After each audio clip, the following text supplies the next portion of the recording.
नमस्कार, पाहूया आज दिवसभरातील ठळक घडामोडी फक्त आपल्या शिवराजी न्यूज या चॅनलवरती. पाहूया या बातमीचा सविस्तर वृत्तांत.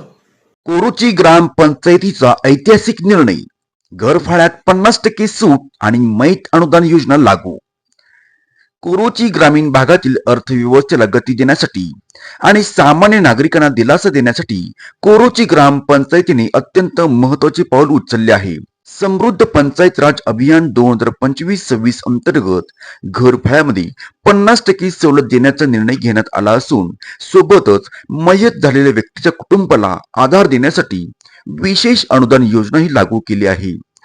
कुटुंबातील कमावते व्यक्तीच्या निधनानंतर उघड्यावर पडणाऱ्या कुटुंबाला तातडीची मदत म्हणून ग्रामपंचायतीच्या मार्फत ठराविक रक्कम मयत अनुदान म्हणून दिली जात आहे. ही योजना कोरोची मधील लोकांसाठी आदर्श ठरत आहे. पाहूया यावेळी सरपंच डॉक्टर संतोष बोरे यांनी शिवराज न्यूजला दिलेली ही प्रतिक्रिया. मौजे कोरोची ग्रामपंचायत कोरोची यांच्याकडून काही लोकाभिमुख योजना या ठिकाणी आम्ही तयार केल्या.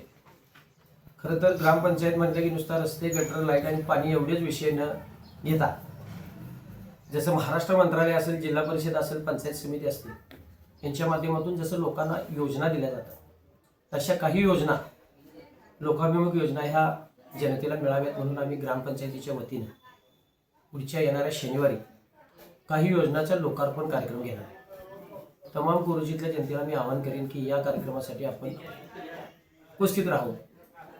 या योजनामध्ये असं आहे की आपण 15% अनुदानातून मागासवर्गीय लोकांना मयत अनुदान ते देतो 3,000.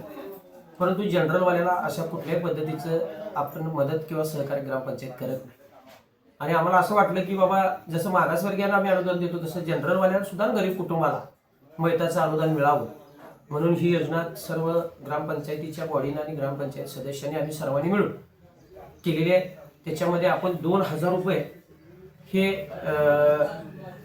मयत अनुदान या ठिकाणी देणार आहे. त्या लाभार्थ्यामध्ये ज्याचं पांढरं रेशन कार्ड आहे, जो सरकारी नोकर आहे, 2.5 एकरापेक्षा जास्त शेती आहे, सरकारी नोकर आहे, IT रिटर्न भरणार आहे, इतर शासकीय नोकर वगळून बाकीच्या उर्वरित जनरलवाल्याला आम्ही यातून 2,000 रुपयाचं मयत अनुदान देणार.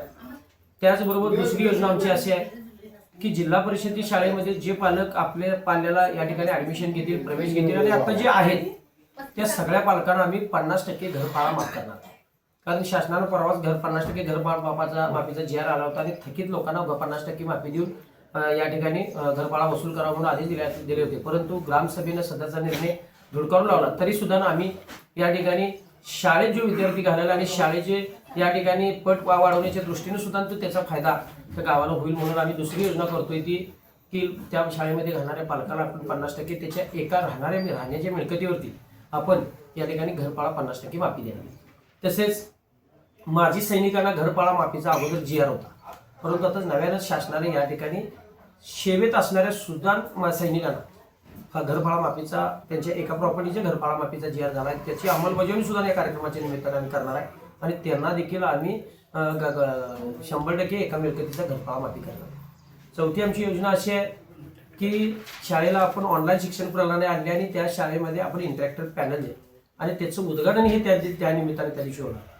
त्याचबरोबर अजून एक योजना राहिली ती म्हणजे कर्मचारी, ग्रामपंचायतीचा कर्मचारी हा विकासाचा खरा केंद्रबिंदू असतो, परंतु त्याला ग्रामपंचायत कर्मचारी म्हणून कुठल्या सेवा सुविधा आपण शासकीय नियमाप्रमाणे कधी देत नसतो.